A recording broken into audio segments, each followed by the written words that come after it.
ज्ञानानन्दमयं देवं निर्मलस्फटिकाकृतिम् आधारं सर्वविद्यानां हयग्रीवमुपास्महे। मूकं करोति वाचालं पङ्गुं लङ्घयते गिरिं यत्कृपातमहं वन्दे परमानन्दमाधवम्। वन्दे परमानन्दमाधवम्।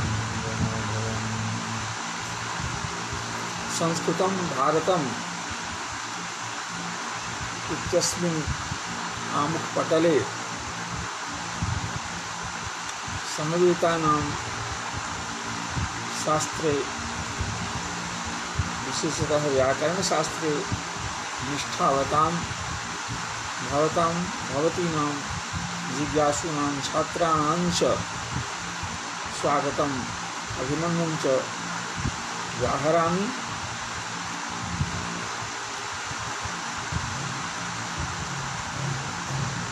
अद्य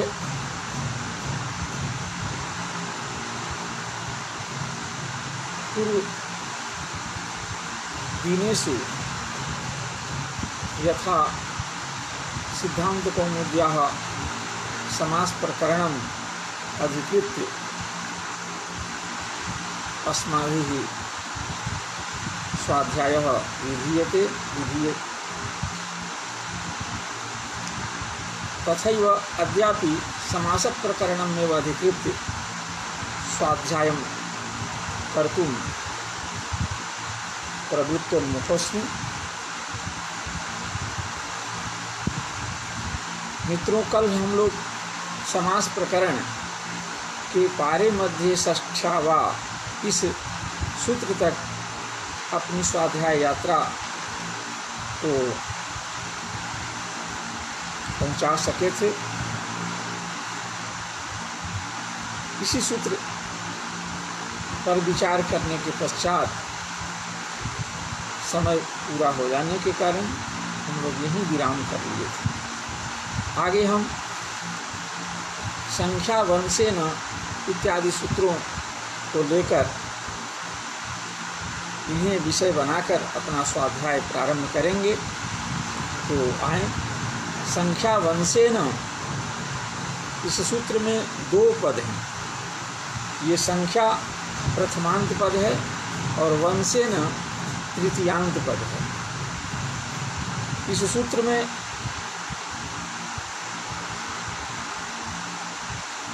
सूत्र के अर्थ बोध कराने के लिए जितने पदों की आवश्यकता है उतने पद यहाँ नहीं है, अर्थात सूत्र उतने पदों को धारण नहीं करता है। अतएव जैसे हम लोगों ने सूत्र का अर्थ करने के लिए पूर्व सूत्रों की व्याख्या के संदर्भ में अनुवर्तन के द्वारा पदों को लाकर सूत्रार्थ बोध कराया,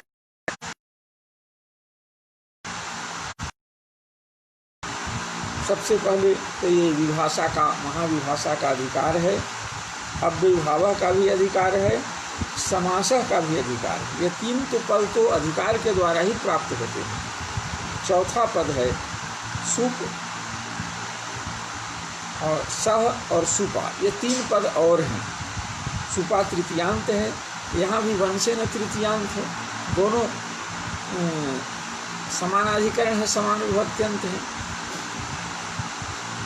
अब यहाँ सूत्रस्थ जो तृतीयांत वंश पद है वह वंशे भवः वंश्यः, वंशे कुले भवः वंश्यः, ये भवार्थे यत् प्रत्यय होकर के ये बना हुआ है।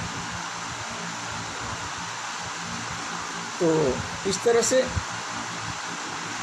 और वंश की जहाँ तक बात है, वंश से यहाँ पर दो तरह का वंश, हमारे आचार्य को वंश कुल से दो तरह के कुल अभिप्रेत हैं। एक विद्या कुल और दूसरा जन्मना कुल। यद्यपि जन्मना कुल में जन्म धारण करने के बाद हम विद्या वंश में प्रवेश करते हैं, किंतु यह मनुष्य को मनुष्य बनाने में विद्या की अहम भूमिका है। सही माने में हाथ पैर आदि पादादि अंगों से संपन्न जो मनुष्य है उसको मानवता से विभूषित करने में विद्या वंश की अहम भूमिका है, विद्या की बहुत बड़ी भूमिका है। इसलिए विद्या वंश, विद्या कुल को भी अपना कुल मानने की परंपरा हमारी संस्कृति में, हमारे देश में रहा है। इसलिए आचार्य ग्रंथ के व्याख्यान के क्रम में भी, यानी शास्त्रों में प्रयुक्त जो शब्द हैं उन शब्दों में भी विद्यावंश की चर्चा है, विद्यावंश को लेकर शब्द का प्रयोग हुए हैं। इसलिए उनकी साधुता के अनुख्यान करने के लिए उन्होंने इस सूत्र का प्रणयन किया है, जिसमें विद्यावंश को भी वंश के रूप में स्वीकारिता हो। तो ये वंश से विद्यावंश, वंश दो तरह का है, एक विद्या, दूसरा जन्मन। जिस कुल में हम जन्म लिए हैं उस वंश के हम हैं। जिस ग्रंथ का तो हम पढ़ रहे हैं, जिस विषय के ग्रंथ को हम पढ़ रहे हैं उस विषय के का जो प्रवर्तक जो आचार्य हैं वो हमारे कुल के अधिपति हैं, वही हमारे ऋषि हैं। तो ये दो तरह के वंश परंपरा हमारी संस्कृति में, हमारे देश में चलती आ रही है और उसके आधार पर शब्द प्रयोग भी हुए हैं। तो उन्हीं प्रयोगों की साधुता को संपन्न करने के लिए आचार्य ने इस सूत्र का प्रणयन किया है। वंशो द्विधा विद्या जन्मना च। ये दो तरह से वंश परंपरा दो तरह से चलती है, एक विद्या वंश की परंपरा चलती है, एक जन्मना वंश की परंपरा चलती है। तत्र भवः वंशः, वंशे भवः वंशः, वंश में कुल में जो उत्पन्न हुआ उसे हम वंश कहते हैं। तो वंश, उसी वंश अर्थ में यहाँ वंशे न तृतीयांत पद का प्रयोग हुआ है। अब सूत्र का हम अनुवर्तन के द्वारा जो पदों को प्राप्त किए हैं, जो सूत्र में जो पद हैं, इन सबको की एक वाक्यता, परस्पर साकांक्ष, परस्परान्वित होकर के जो एक वाक्यता होगी, उसके आधार पर जो सूत्र का अर्थ होगा उसको भट्टो जी दीक्षित बतलाते हैं। तदवाचिना अर्थात वंशवाचिना सह संख्या वा समस्यते। इन्होंने बिल्कुल संक्षिप्त सूत्र का अर्थ किया है, सूत्र का बहुत संक्षिप्त अर्थ किया है, जबकि पद बहुत आते हैं। उन सभी पदों को परस्पर मिला करके सूत्रार्थ का बोध होता है, लेकिन इशारा मात्र किया है हम लोगों को उन्होंने। तो हम ऐसा अर्थ करेंगे कि संख्या वाचकम सुबंतम, संख्या तो सुप का भी अनुवर्तन हुआ है, तो सुप प्रत्ययबोधक पद है, उसमें तदंत विधि हो जाएगी और संख्या उसमें विशेषण है। संख्यावाचकम जब सुबंतम, संख्यावाचक जो सुबंत, उस सुबंत का सहसुपा से सुपा भी आया है, सहसुपा दोनों आए हैं। तो वंशवाचिना वाचके न सुबंते न सह समासा का अधिकार है आया है, इसलिए समस्यते। अव्यभाव का अधिकार आया है, से अव्यभाव, अव्यभाव समस्या होगा। और तीसरा एक सबसे बड़ी बात है, विभाषा का अधिकार है, तो ये समास जो होता है वो वैकल्पिक होता है। ये तावता सूत्र का अर्थ हुआ कि संख्या वाचकम वाचकम सुबंतम पदम वंशवाचके न सुबंते न सह वैकल्पिक विकल्प विभाषया समास संज्ञकः अथ च समास संज्ञकम अथ च अव्ययभाव संज्ञकम भवति, अर्थात समास संज्ञाम अव्ययभाव संज्ञाम च लभते। ये सूत्र का अर्थ होगा, क्योंकि बहुत सारे पद गए हैं और इतने मात्र से सूत्र का अर्थ हम लोगों को स्पष्ट भी नहीं हो रहा है। आचार्य को तो सब ज्ञात है, इसलिए उन्होंने इशारा मात्र किया। तदवाचिना अर्थात वंशवाचिना सह संख्या वा समस्यते, बस नहीं। अव्ययभाव का भी अर्थ नहीं आ पाया, और ये संख्या क्या है नहीं है ये भी नहीं। इसलिए हम पूरा सूत्रार्थ जो होगा वो है संख्या वाचकम जत पदम जत सुबंतम, संख्यावाचकम जत सुबंतम तत् सुबंतम वंशवाचकेन सुबंतेन सह समस्यते सोद्वैभावः विभाष्य समस्यते सोद्वैभावः। इतना बड़ा अर्थ होगा। अर्थात संख्यावाचक पद का वंशवाचक पद के साथ वैकल्पिक समास होता है और वह अव्ययीभाव समास कहलाता है। वैकल्पिक समास होता है और वह अव्ययीभाव समास कहलाता है। द्वौ मुनि वंशौ द्विमुनि, उदाहरण देते हैं। ये मुनि शब्द का जो प्रयोग है इसमें द्विवचनांत, ये मुनि वंश लीजिए। मुनि का अर्थ है मुनि वंश। दो मुनि से हम लेंगे सूत्रकार और वार्तिककार को जब भी लेते हैं तो ये दो मुनि हुए। ये दो मुनि जिस व्याकरण वंश में हैं, या ये जो व्याकरण विषय है इसके प्रवर्तक यही दोनों मुनि हैं, इसके प्रवर्तक हैं। तो ये दो मुनि वंशौ तो अन्य पदार्थ है, दो मुनि वंशौ, तो ये मुनि शब्द वंशवाचक शब्द है। वंशवाचक व्याकरण शास्त्र का जिन्होंने प्रवर्तन किया, उस प्रवर्तक वंश में जो उत्पन्न हुए मुनि, उनको मुनि वंश कहेंगे, या हाँ मुनि वंश कहना जाएगा। वो मुनि वंश है, वंशवाचक है। तो ये संख्यावाचक शब्द है गौ, मुनिवाचक वंशवाचक शब्द है मुनि। तो इन दोनों का तो संख्यावाचक शब्द का मुनिवाचक सुबंत के साथ, संख्यावाचक सुबंत का मुनिवाचक सुबंत के साथ वैकल्पिक समास और अव्ययीभाव समास होगा।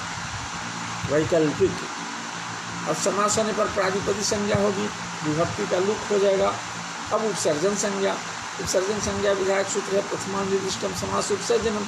उसमें प्रथमांत निर्दिष्ट पद है संख्या, उससे बोध्य है प्रथमांत पद है संख्या, उससे निर्दिष्टमान पद है यहाँ पर द्वि। तो द्वि की उपसर्जन संज्ञा होगी, पूर्व प्रयोग हो जाएगा। अब द्वि मुनि बना, यहाँ पर अब सु आएगा, अव्ययीभाव से अव्ययीभाव संज्ञा भी होगी।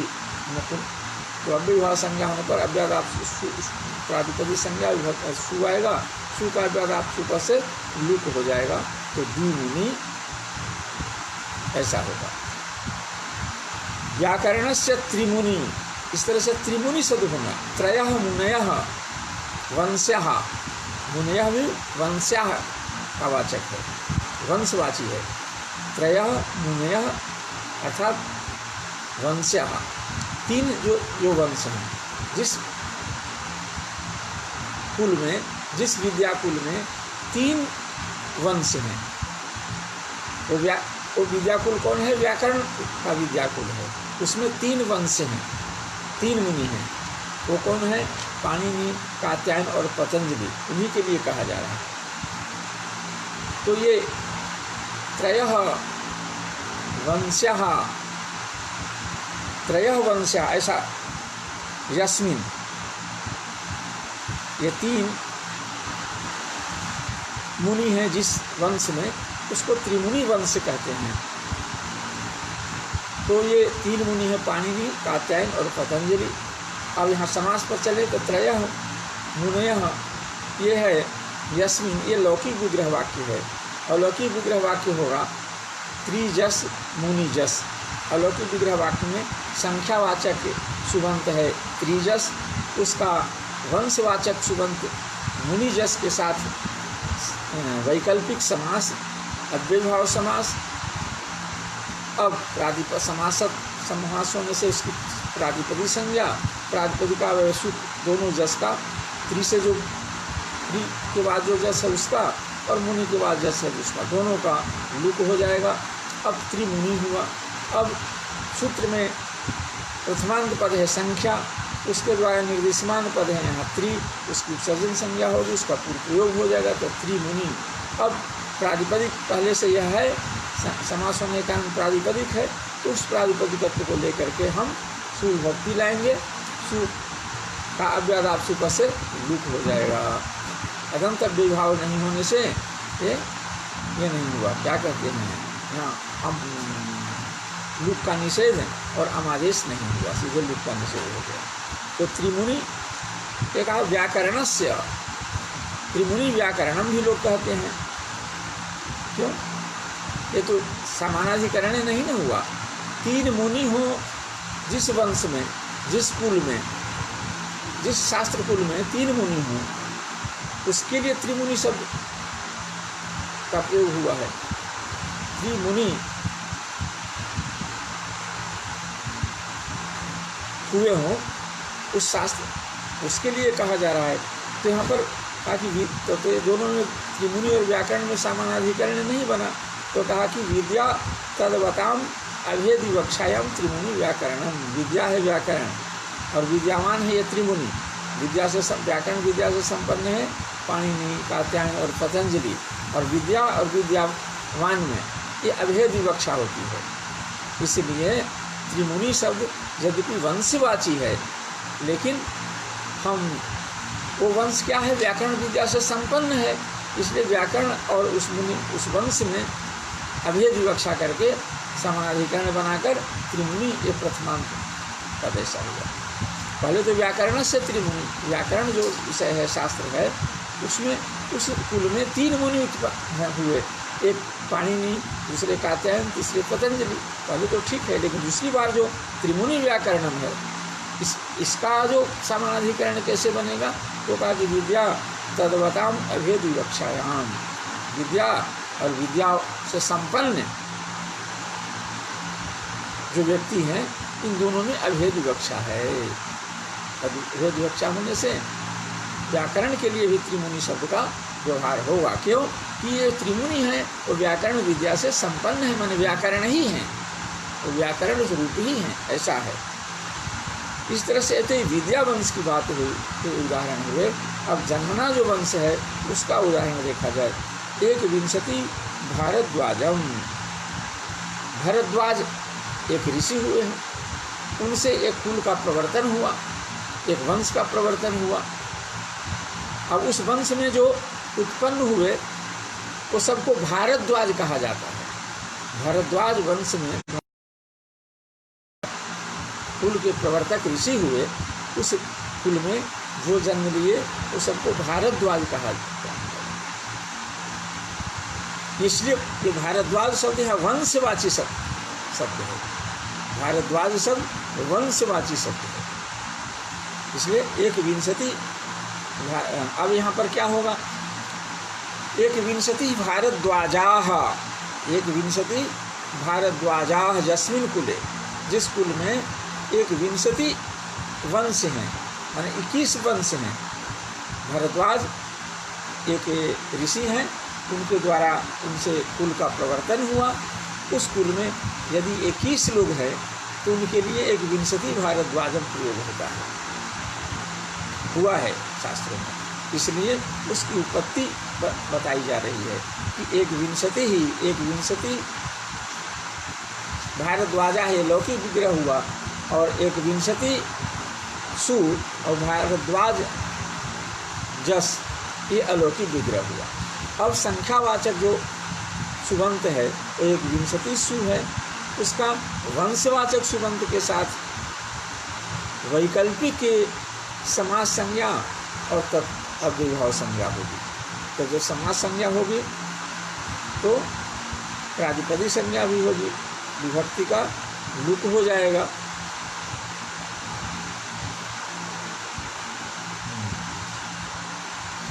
उपसर्जन संज्ञा पूर्व प्रयोग, संख्यावाचक शब्द की उपसर्जन संज्ञा होगी, उसी का पूर्व प्रयोग हो जाएगा।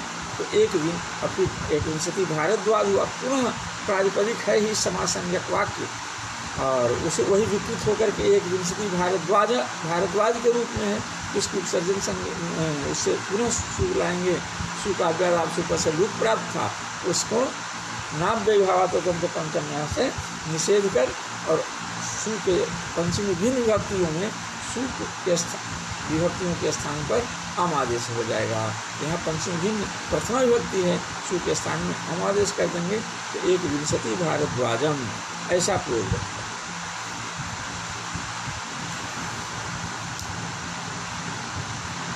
आगे सूत्र है नदीभिश्च। नदीभिश्च इसमें भी मात्र 2 ही पद हैं। नदीभि तृतीयांत पद है, च अव्यय है, यही साकांक्ष पद है। इससे भी आकांक्षा की निवृत्ति नहीं होती है। एतावता इससे सूत्रार्थ का बोध नहीं हो सकता।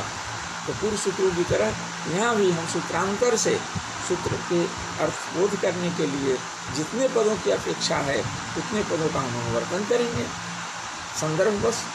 तो ये देखिए नदीभिश्च में नदी भी तो नदीवाचक शब्द है, और ऐसे नदी शब्द का कई अर्थों में प्रयोग होता है। नदी शब्द का कई अर्थों में प्रयोग होता है।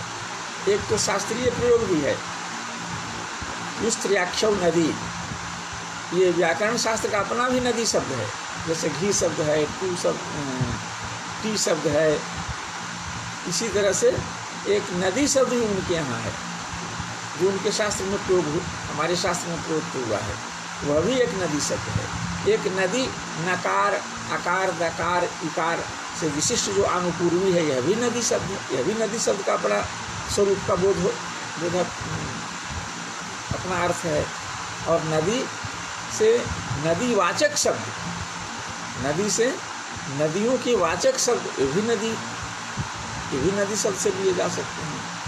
तो यहाँ हम नदी शब्द से नदियों के वाचक शब्द को लेते हैं जिनसे नदी का बोध होता है। गंगा, जमुना, सतलज, गोदावरी, कृष्णा, कावेरी, ये सब नदियों के वाचक शब्द हैं। तो नदी शब्द से यही गृहीत है। यहाँ पर ये युस्त्र्याख्यम नदी से जो नदी संज्ञा होती है वह भी नहीं है। नकार आकार दकार इकार से विशिष्ट जो नदी यह अनुपूर्वी है, इस क्रम से जो वर्ण व्यवस्था वर्ण विन्यास है से बना हुआ जो शब्द है वह भी नदी नहीं है। अभी तो नदी शब्द से क्या है, गंगा जमुना आदि ये नदियों के वाचक शब्द रूपी नदी शब्द है। चलें तो यहाँ पर हम नदीभिश्च में लाएंगे सूत्र। अभी संख्या वंशेन पढ़ चुके हैं। संख्या वंशेन से संख्या प्रथमांत पद को लाएंगे। विभाषा का अधिकार है, अव्ययभाव और समास है, इन 2 पदों का भी अधिकार है पहले से। और सह और सुप, सह और सुपा माने ये 3 पदों को लाएंगे, तब सूत्र का अर्थ होगा। अब यहाँ पर सुपा तृतीयांत है, यहाँ नदीभिश्च भी तृतीयांत है। तो ये दोनों समान विभक्तांत होने से समानाधिकरण हैं, इनमें परस्पर विशेष अभाव हो जाएगा। ठीक ना। तो ये नदीवाचक जो सुबंत, ऐसा अर्थ इसका करें। नदीवाचक सुबंत के साथ सहयोग में है तो साथ ऐसा अर्थ करेंगे। कौन?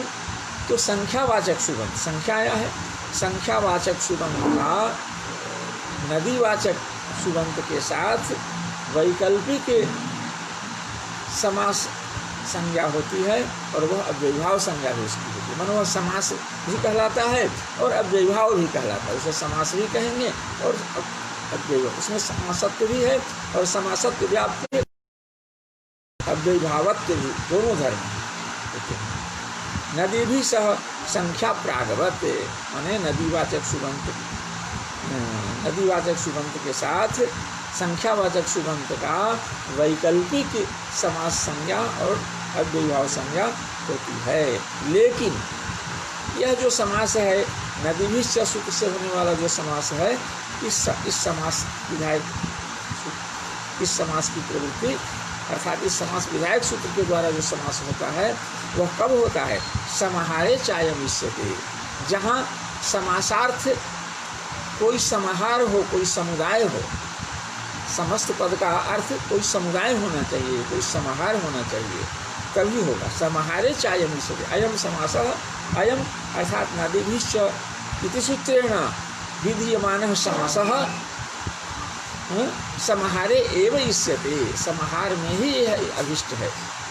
जहाँ समाहार अर्थ गम्यमान नहीं हो रहा है, माने समासार्थ जहाँ समाहार नहीं है वहाँ यह समास नहीं होता है। उदाहरण देते हैं, सप्तगंगम अब समाहार में ही समास होगा। सप्तानाम गंगानाम समाहारः, सप्तानाम गंगानाम समाहारः, ये लौकिक विग्रह है। सप्तन आम गंगा आम, ये अलौकिक विग्रह है। अलौकिक विग्रह में देखिए सूत्र के अर्थ को घटाकर हम लोग देखें, अन्वय करके देखें तो देखिए नदीवाचक संख्यावाचक सुबंत यहाँ पर है सप्तन आम, संख्यावाचक सुबंत है। इसका नदीवाचक सुबंत गंगा आम के साथ वैकल्पिक समास संज्ञा और अव्ययभाव संज्ञा होगी। वैकल्पिक अव्ययभाव संज्ञा समास संज्ञा जब समास होगा तब सप्तगंगम बनेगा, नहीं तो सप्तानम गंगानम समाहार है, वाक्य ही प्रयुक्त होता रहेगा। तो ये सप्तगंगम समास करेंगे, इससे समासत्वात् प्रादिपदी संज्ञा होगी, दोनों आम विभक्तियों का लुप हो जाएगा।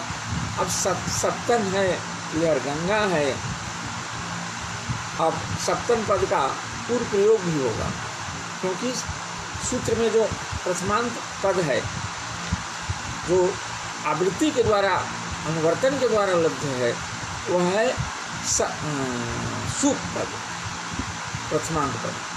उसके द्वारा निर्दिश्यमान यहाँ है कौन? संख्या पद का अनुवर्तन आया है, संख्या का, तो संख्यावाचक पद, तो संख्यावाचक पद यहाँ है सप्तन, उसी की सर्जन संज्ञा होगी, उसका पूर्व प्रयोग हो जाएगा।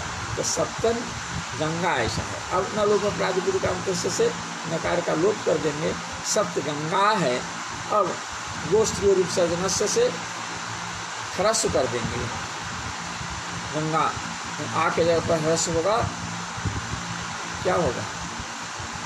गोष्ठी और उपसर्जनस्य। फिर इसका अर्थ हम लोग एक बार स्मरण करें।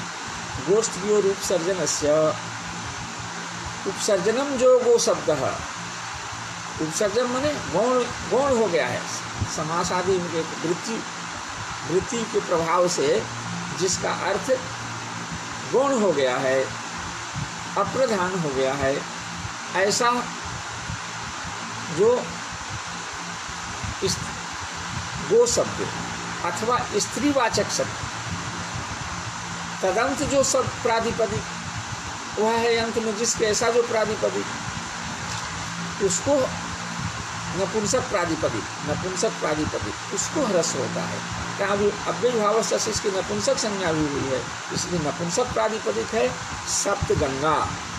और वह क्या है? उसमें गंगा शब्द जो है स्त्रीवाचक जो शब्द है वह गौण हो गया है, उपसर्जन हो गया है।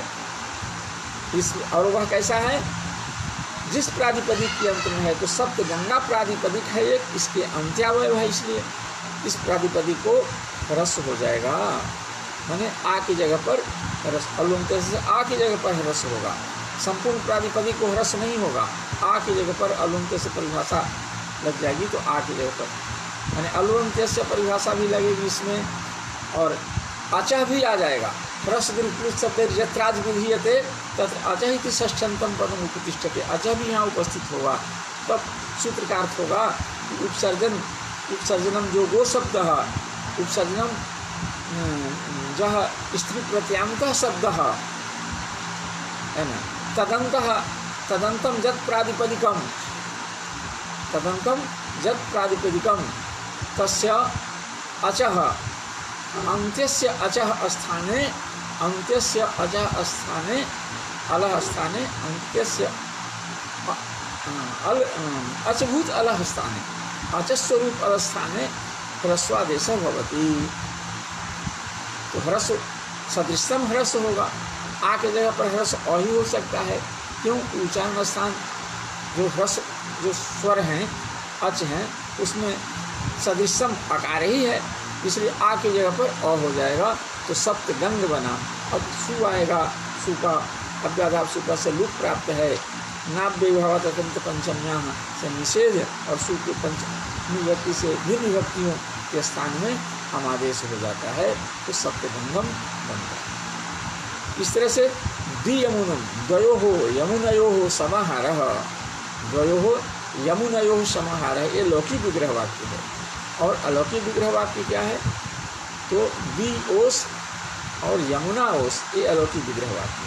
अब यहाँ संख्यावाचक सुबंत है दिओस, उसका नदीवाचक सुबंत के साथ वैकल्पिक समास संज्ञा और अव्यय भाव समास संज्ञा होगी, प्रातिपदिक संज्ञा होगी, विभक्ति का लुप्त हो जाएगा। द्वि यमुना है और द्वि संख्यावाचक है, प्रथमांत पद से वो निर्दिष्ट है, इसलिए उसकी उपसर्जन संज्ञा, उसका प्रयोग द्वि यमुना। और यहाँ भी स्त्रीवाचक शब्द है, तदंत प्रातिपदिक है द्वि यमुना, इसलिए यहाँ भी गोष्ठी से रस हो जाएगा। अब सु आएगा, सु को लुक न होकर के अब यहाँ बे हो तो पंचम यहाँ से समादेश हो जाएगा, तो द्वियमुनम बनेगा। आगे है अन्य पदार्थे च संज्ञायाम, अन्य पदार्थे च संज्ञायाम, तो अन्य पदार्थे ये सप्तम्यंत पद है और संज्ञायाम भी सप्तम्यंत पद है, च अव्यय है। ये 3 पद हैं, लेकिन 3 पद होने के बावजूद भी बड़े बड़े पद हैं, फिर भी ये पद अपने सूत्र के स्वघटित सूत्र के अर्थ को बतलाने में समर्थ नहीं है, इसलिए यहाँ भी हम सूत्रांतर से पदों का अनुवर्तन करेंगे। कौन से पद यहाँ आएंगे? तो है नदीभिश्च से संपूर्ण नदीभि पद का इत्यांत पद का अनुवर्तन होगा। अव्ययभावः समासः, ये 2 का तो अधिकार ही है, विभाषा का भी अधिकार है। और सुपा, सुप सह और सुपा, सुप शुभामंत्रित प्रांगवत से सुप प्रथमांत पद का और सह सुपा संपूर्ण सूत्र का यहाँ पर अनुवर्तन होगा। अब नदी भी जो है सुपा में विशेषण है, उन्होंने विशेष विशेषण भाव है, सुप से सुबंत लिया जाएगा, तो सुबंत जो नदीवाचक शब्द उसके साथ समास होता है, किसका? तो सुबंत का। लेकिन कब? संज्ञार्थ गम्यमान हो और अन्य पदार्थ हो। अन्य पदार्थे विद्यमानम जत सुबंतम नदीभिः सह नित्यम समस्यते संज्ञाया। अन्य पदार्थ में विद्यमान सुबंत का अन्यच्च तत्पदम अन्यच्च तत्पदम अन्य पदम तस्यार्थ अन्य पदार्थ तस्मिन् अन्य पदार्थे, ऐसा समास है। अन्यच्च तत्पदम अन्य पदम कर्मधारय समास है और तस्य अर्थ अन्य पदार्थ तस्मिन् अन्य पदार्थे, ये है कर्मधारय गर्भित तत्पुरुष समास है, ऐसा समास हम करेंगे। समासत तो सप्तमी के वचन का रूप है, तो अन्य पदार्थ में विद्यमान जो सुबंत है उसका जो सुप आमंत्रित सुप आया उसमें विशेषण है, तो ये सुबंत का नदीवाचक सुबंत के साथ वैकल्पिक विभाषा का निवर्तन है, नित्य समास समस्यते, नित्य समास होता है, नित्य समास होता है। विभाषा का अधिकार यहाँ नहीं बतला रहे हैं, लेकिन है तो वो तो 4 से द्वंद्व तक है। महाविभाषा उसका नाम है, महाविभाषा। चलिए आगे उस पर विचार करते हैं। विभाषाधिकारे भी वाक्य न संज्ञा अनवगमाद, यह नित्य समास है। नित्य समास क्यों कहा भाई? यहाँ तो विभाषा का अधिकार है, ये महाविभाषा है, जहाँ से ये चला है 4 से द्वंद्व तक, ये जितने भी समास विधायक सूत्र हैं उनसे जो समास होंगे वो वैकल्पिक समास होंगे, ये महाविभाषा है। बाकी सब विभाषा तो कहीं विधान करता है विकल्प, कहीं नहीं भी करता है। क्वचित प्रवृत्ति क्वचित प्रवृत्ति, तो प्राप्त विभाषा, प्राप्त विभाषा, उभयत्र विभाषा, व्यवस्थित विभाषा, ये तरह तरह से काम करता है। लेकिन यह विभाषा जो है करता ही है, विकल्प का विधान कर ही देता है, इसका कोई अपवाद विसर्ग भाव इससे नहीं है, ये तो करता है। तो ये महाविभाषा के रहने पर भी ये नित्य समास की जो बात अर्थ आपने वो किया, यह कैसे कर दिया?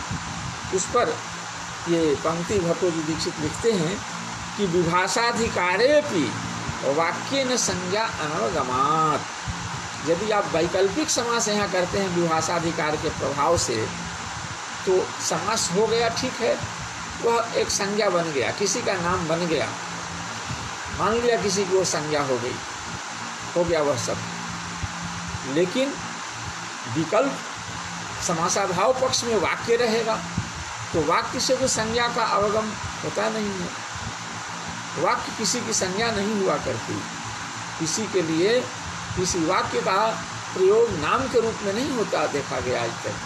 संज्ञा नाम जतो न लगी यह, संज्ञा के संबंध में तो हमारी यह मान्यता है कि किसी व्यक्ति, वस्तु, पदार्थ, देश, इस सब के लिए जो लघुतम शब्द है वही संज्ञा है। तो ये विभाषा यदि कर भी देते हैं तो ये क्या होगा, एक पक्ष में तो वाक्य रहेगा और वाक्य से संज्ञा का अवगम बोध होगा नहीं। इसलिए संज्ञायाम सूत्र का लक्ष्य क्या है समझिए। संज्ञायाम, संज्ञा अर्थ गम्यमान रहने पर ही यदि समस्त पद किसी की संज्ञा हो तब यह समास होता है। अब समस्त पद वाक्य तो किसी की संज्ञा होगी नहीं, होगा नहीं, इसलिए नित्य कहा, नित्य ही समास होता है। इसके समानांतर वाक्य का प्रयोग नहीं होता है। ये कहते हैं विभाषाधिकारे की वाक्य न संज्ञा अनवगमात्, वाक्य से संज्ञा का अवगम नहीं हो पाएगा, बोध नहीं हो पाएगा। इसलिए हमको वाक्य तो रखना ही नहीं रहता है, तब तो फिर नित्य ही न समास मानेंगे, नित्य समास है। इसलिए नित्यम समस्य के हमने कहा है। उदाहरण से देखिए, उन्मत्त गंगम नाम देशः, ये किसी देश का नाम है उन्मत्त गंगम। ये जो समास होकर के जो पद बना वो किसी देश का नाम है। किस देश का नाम है? जिस देश में गंगा उन्मत्त होकर के बहती है, अपने तटों के नियंत्रण में न रहकर उन्मुक्त होकर के बहती है, उन्मत्त होकर के बहती है, तट की सीमा में नहीं रहती। तट की क्योंकि जो दो उसकी सीमाएं हैं, दोनों सीमाओं को पार कर दोनों तरफ बहती है, ऐसे देश का नाम है उन्मत्त गंगम नाम देशः। उन्मत्ता गंगा यस्मिन। अब यहाँ देखिए उन्मत्त शब्द जो है और गंगा शब्द है, ये उन्मत्त का भी जो अपना अर्थ है वह भी यहाँ नहीं है, गंगा का जो अपना अर्थ है जल प्रवाह वह भी नहीं है। ये है किस, इसका अर्थ क्या है?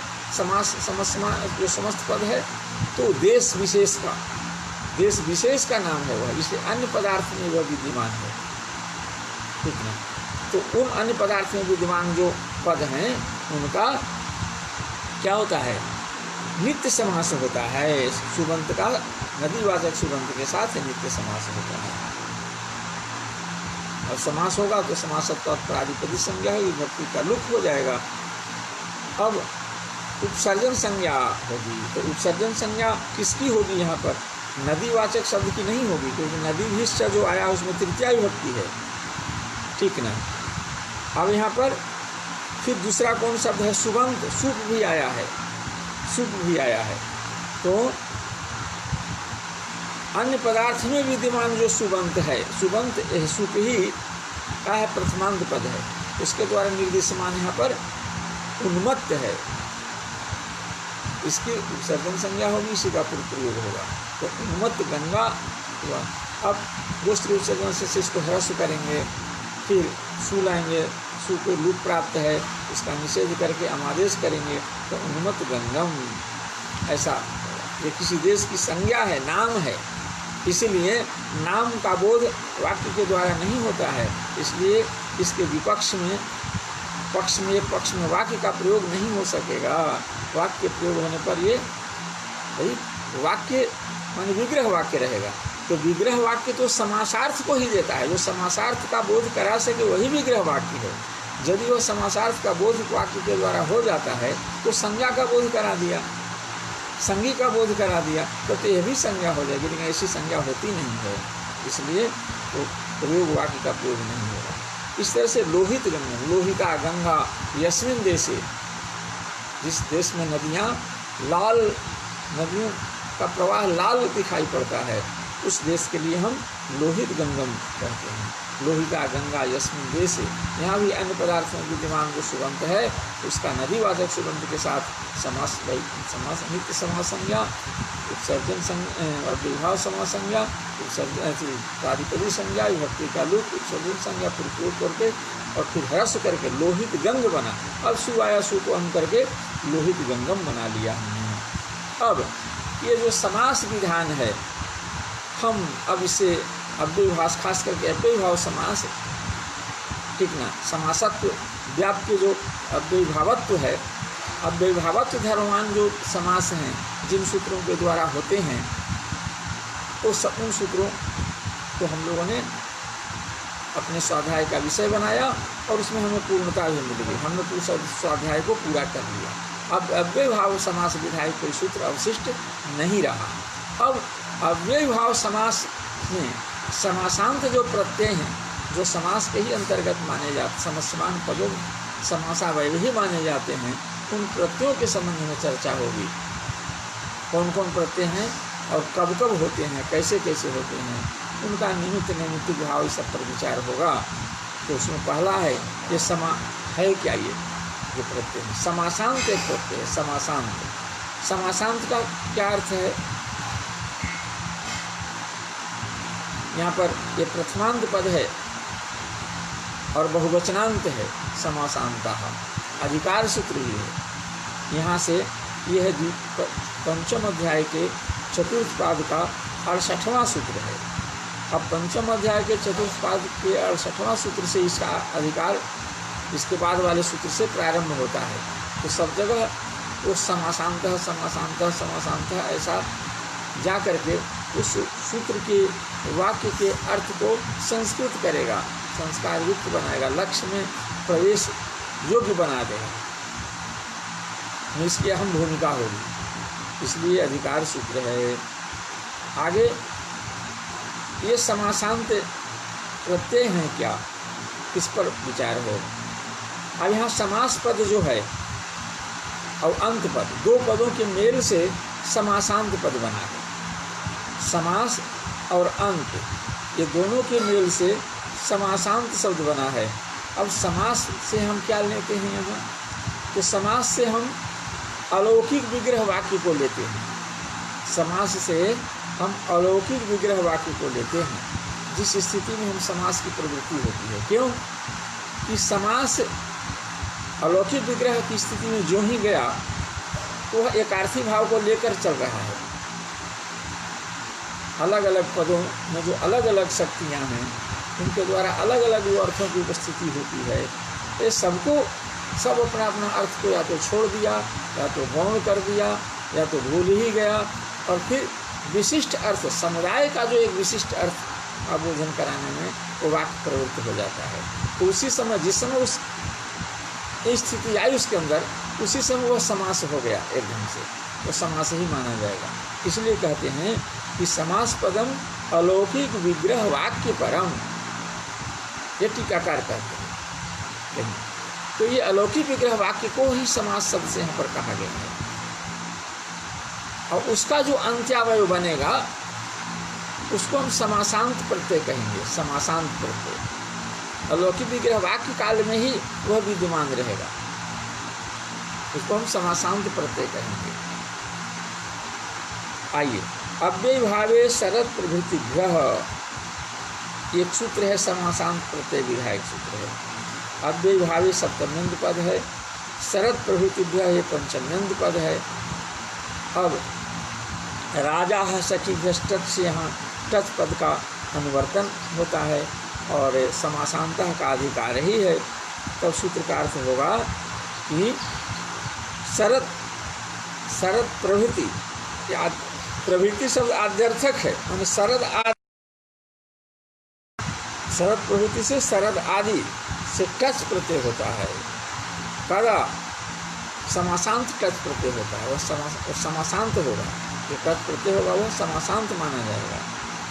कब होता है, तो अव्ययीभावे, अव्ययीभाव समास में ऐसा, विशेष करके अव्ययीभाव समास में ऐसा बताया गया। अव्ययीभाव समास में ऐसा होता है। तो अब उदाहरण उसका है, शरदः समीपम उपसरदम, शरदः समीपम उपसरदम। अब यहाँ पर अव्यम विभक्ति समीप समृद्धि सूत्र की तरफ चलिए। उसका अर्थ है कि विभक्ति अर्थ में जो विभक्ति जो दूसरा सूत्र है, उसमें पहला जो अंश है विभक्ति, उसका अर्थ समझिए कि विभक्ति अर्थ में विद्यमान अव्यय का समर्थ सुबंध के साथ समास होता है। तो विभक्ति अर्थ में विद्यमान अव्यय, समीप अर्थ में विद्यमान अव्यय का सुबंध के समर्थ सुबंध के साथ समास होता है। तो हम विग्रह किए हैं लौकिक विग्रह। शरद समीपम, ये लौकिक विग्रह है, और शरद अंगस उप, ये उपसु, ये अलौकिक विग्रह है, ये अलौकिक विग्रह है। अब इस विग्रह में हम अव्यम जो विभक्ति समी समृद्धि जो सूत्र है उससे अव्यभाव समास संज्ञा प्रादिप करेंगे, फिर प्रादिपदी संज्ञा हो जाएगी, विभक्ति का लुप्त हो जाएगा, उपसरद रहेगा, शरद उप रहेगा। अब उपसर्जनम समास विधायक सूत्र है अव्यम विभक्ति, उसमें प्रथम पद कौन है? अव्यम है, उसके द्वारा है निर्देशमान पद कौन है? उप है, इसलिए उपसर्जन संज्ञा हो जाएगी, प्रयोग हो जाएगा। तो उप शरद ऐसा रूप है, उपसरद। अब अव्ययभावे शरद प्रभृतिभ्य, ये जो समासांत प्रत्यय का विधान टच प्रत्यय का विधान करता है, ये टच प्रत्यय का विधान कब हो जाएगा, कब रहेगा? तो कहा कि यहाँ पर जो समासांत प्रत्यय इसका नाम है। समासांत प्रत्यय का मतलब होता है जो समास यानी अलौकिक विग्रह वाक्य का अंत्यावयव के रूप में दिखाई पड़ेगा, अलौकिक विग्रह वाक्य के अंत्यावयव के रूप में दिखाई पड़ेगा, अर्थात भले बाद में हो लेकिन ऐसा मानसिक ये हो कि यहाँ पर टच प्रत्यय है, तो वहीं पहले टच प्रत्यय हो जाएगा। अब वो तद्धितांत हो गया। अब ये फिर ऐसा कर लिए, टच कर लिए, टच में अनुबंध और रहेगा, तो उपसरद द हुआ। अब सु आएगा, सु को अपैदा सु प्रसल्लित प्राप्त है, उसको निषेध करके फिर सु के स्थान पर अम आदेश करके और उपसरदम बनाते हैं। इसी तरह से प्रतिविपाशम, प्रतिविपाशम भी एक शब्द है। असल है क्या कि ये सरदादी एक गण है, एक शब्द समूह है, उस शब्द समूह में जो पठित हैं सबको सरदादी गण से कहा जाता है, सरदादी गण के माने जाते हैं। तो शरद प्रभृति से उस गण की ओर संकेत किया गया, सरदादी गण की ओर। तो सरदादी गण में विपास शब्द भी है, विपास शब्द भी है, विपाशा शब्द भी है ना। तो ये दोनों ही शब्द हैं यहाँ पर, विपाशा और विपास दोनों ही, विपाठ दोनों ही। तो यहाँ पर यदि विपास शब्द हम मानेंगे, विपाशा मानेंगे, तो विपासाम प्रति, विपासाम प्रति इस विग्रह में समास होगा। समासत्व प्रादिपद संज्ञा होगी, विभक्ति का लुप्त हो जाएगा, उपसर्जन संज्ञा पूर्व प्रयोग होगा। ये टच के बिना हम कहते चल रहे हैं, पूर्व प्रयोग हो जाएगा। पूर्व प्रयोग होने पर ये प्रथमांत पद है अव्ययम, उसके द्वारा निर्देशमान पद है यहाँ पर कौन? वी है, प्रति है, प्रति की उपसर्जन संज्ञा उसकी का पूर्व प्रयोग हो जाएगा, प्रति विपाशा हो जाएगा। अब विपाशा इस आकारांत है, इसलिए स्त्री प्रत्यांत है, इसलिए इसको क्या हो जाएगा? गोस्त्री शब्द से ह्रस्व हो जाएगा। और फिर जो टच वाला अ भी है, अ है, तो अ के रहने पर वो आकार जो है विपाशा में उसका लोप हो जाएगा। या तो गुणे से पर रूप हम कर लेंगे, पर रूप होने पर का रूप में अ ही हो जाएगा, गुणे के पर, तो प्रति विपास हुआ, सु आएगा, सु का बदाप से लुप्त प्राप्त था, उसको निषेध करके हम आदेश हो जाएगा, तो प्रति विपासम बना। यदि विपाट ऐसा है माने हलंत है, विपास शब्द है, तब भी विपासा विपास प्रति यदि प्रति विपास विपासम ये टच होकर के होगा, दोनों में रूप एक ही तरह का होगा। टच में अच होगा, अ बचेगा तो प्रति विपासम बनेगा। अब ये सरदारी गण में कौन कौन शब्द हैं उसका पाठ ये करते हैं। विपास है, अनत है, विपाशा शब्द है, ये जो व्यास नदी है उसके लिए विपाशा शब्द आया है, विपास भी उसी के लिए आया है। तो अनस है, मनस है, उपानन है, दीव है, हिमवत है, अनडु है, दिश है, दृश्य है, इस तरह से चेतस है, त्यद है, तद है, यद है, किम है, यत है, ये सब शरदादी गण में पठित है। अब उतना ही नहीं, जरा यह जरश्च, यह भी शरदादी टच हो जाएगा तो प्रतिविपासम भी बनेगा, प्रतिहिमम भी बनेगा, प्रतिदिवम भी बनेगा। आगे है जरा यह जरश्च, जरा यह समीपम, उपजरसम प्रयोग होता है, जरा यह समीपम उपजरसम। अब उप है, सु है, जरा है, अंगस है। ऐसी परिस्थिति में समीप अर्थ में विद्यमान है उप का सुबंध के साथ समास करेंगे, प्रादिपदी से, और यही अलौकिक विग्रह काल में ही टच हो जाता है, सरदारी में भी पठित है। तो फिर टच में आ रहेगा, विभक्ति काल तो उपजरस, उपजरा और रहेगा। अब जरा को जरस आदेश कर देंगे तो उपजरस, जरस इधर आ मिलेगा, उपजरसा हो जाएगा। अब सु आएगा, सु का लुक प्राप्त है, लुक को बाध करके हम आदेश कर देंगे तो रूप कर देंगे, उपजरसम बनेगा। अब प्रति पर समनुभ्योक्षण, प्रति है, पर है, सम है, अनु है, ये उपपद में हो तो अक्षिण शब्द से, प्रति पर समनुभ्योक्षण, अक्षिण शब्द से क्या होता है?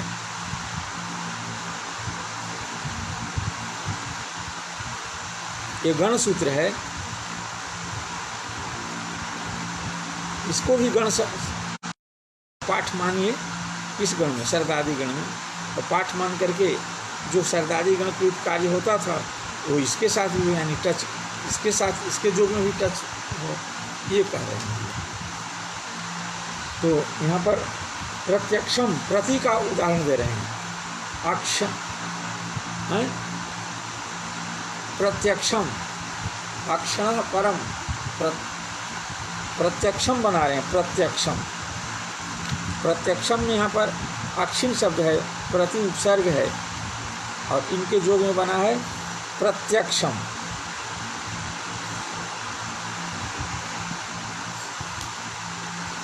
अक्षण परम इति प्रत्यक्षम, यहाँ पर प्रति है जो अव्यय है, अक्षण परम इति विग्रहे समासांत विधान सामर्थ्याद अव्ययभाव। यहाँ पर अव्ययभाव संज्ञा विधायक जो सूत्र है, अव्ययम विभक्ति इत्यादि, इसमें किसी की प्राप्ति तो नहीं दिखती है, लेकिन चूँकि सरदार, इसमें टच प्रत्यय का विधान की सरदारी गण में इसको पाठ माना है, और सरदारी गण में पठित जो है उनका व्यवहार समास में उनसे टच प्रत्यय होता है, तो टच का विधान किया है, व्यवहार समास नहीं हो, इसलिए व्यवहार समास हमको मानना पड़ेगा। क्योंकि यदि अव्यवहार समास यदि नहीं होता तो इससे टच का विधान आचार्य करने के लिए प्रति पर समनुभ्योक्षण, इसका वार्तिक का पाठ क्यों करते, इसलिए अव्यवहार समास होगा। समास होने पर अक्षण, अक्षण प्रति प्रत्यक्षम ऐसा होगा। और ये कैसे प्रत्यक्षम बनेगा, इस पर हम लोग विचार करें। तो प्रति का पहले तो अक्षिण शब्द के साथ अव्यवहार समास हम इससे करेंगे, निपातनाथ समास करने पर प्रादिपदी संज्ञा होगी, विभक्ति का लुक होगा, उत्सर्जन संज्ञा पूर्व प्रयोग हो जाएगा, प्रति अक्षिण होगा, यण कर देंगे, प्रत्यक्षिण होगा। अब टच हो जाएगा और नस्तदित से टी का लोप हो जाएगा, तो तीन भाग का लोप हो जाएगा, प्रत्यक्ष होगा, और सु आएगा, सु का लुक प्राप्त है, उसको हम आदेश करके प्रत्यक्षम बना लेंगे। परोक्षम भी एक प्रयोग बनता है, पर के साथ यदि अक्षिण का जोग हो तो उसको परोक्षम के लिए कहते हैं, परोक्षा क्रिया भी होती है। तो परोक्षे लीट में भी परोक्ष शब्द का व्यवहार हुआ है, यह भी निपातनात् होता है, यह भी निपातनात् होता है, क्योंकि अक्षण परम इति परोक्षम, अक्षण परम इति जो आँख के सामने की बात नहीं है, आँख के सामने से बाहर की बात है, उसी को तो हम परोक्ष कहते हैं। तो अक्षण परम ऐसा विग्रह करेंगे, इस विग्रह में निपातनात् अव्ययभाव समास हो जाएगा, प्रातिपदिक संज्ञा हो जाएगी, विभक्ति का लुक हो जाएगा, और पर शब्द का पूर्व प्रयोग हो जाएगा। तो पर है, अक्ष है, अक्षिण पर है, अक्षिण है, परक्षिण है। अब परोक्षे लीट में, परोक्षे में पर का आकार और ऊ का उकार, अक्षिण का आकार, दोनों जगह पर ओकार दिखाई पड़ रहा है। तो निपातनाथ हम आकार, दोनों आकार के पर ओकार आदेश कर देंगे, तो परोक्षिण हुआ। अब टच जो हुआ, टच है ही पहले से, तो टच के योग में नस तरीके से हम उसका लोप कर देंगे 3 भाग का, तो परोक्षम बनेगा, परोक्ष बनेगा, परोक्ष से स्वाद उत्पत्ति करके परोक्षम बनेगा। और प्रयोक्षा क्रिया ये विशेष निघ्न है, विशेष के लिंग के अनुसार इसका लिंग होता है। यदि हम स्त्रीलिंग में इसका प्रयोग करना चाहें, विशेषण होगा, तो विशेष के लिंग के अनुसार इसका स्त्रीलिंग में हम प्रयोग करना चाहें तो फिर टाप हो जाएगा, तब परोक्षा बनेगा। जैसे परोक्षा क्रिया इत्यादि तो अर्श आद्य चीज, ताकि परोक्षा क्रिया अक्षण परम ऐसा कैसे कहते हैं, उसमें तो यह ताकि वहाँ परोक्ष शब्द बना लिया, और परोक्षम अस्ति अस्य इति परोक्षम, परोक्षा है, और फिर इसी परीक्षा में टाप करके परोक्षा बना लेंगे, अर्श आद्य जन्म करके, अर्शादिभ्यो अच मान के अच कर लेंगे, और फिर आकार का लोप कर देंगे, परोक्ष बन जाएगा। स्वाद उत्पत्ति करके टाप कर देंगे तो परोक्षा बनेगा, सु आएगा, सु का भी लोप हो जाएगा। इस तरह से समक्षम है, अन्वक्षम है, ये सब भी उसी तरह से बनेंगे। आगे हम लोगों का समय, अब स्वाध्याय का काल पूर्ण हो चुका है, आगे कई सूत्र अभी इस प्रकरण में और बच रहे हैं, तो उन सबको यदि हम करना चाह रहे थे लेकिन वो संभव नहीं हो सका, इसलिए अपनी वाणी को उन्हें विराम देकर और पुनः अगले दिन अपने समय से आप लोगों के बीच उपस्थित होने का वचन देता हुआ, नमस्कार करता हुआ, अभिवादन अभिनंदन करता हुआ अपनी वाणी को विराम देता।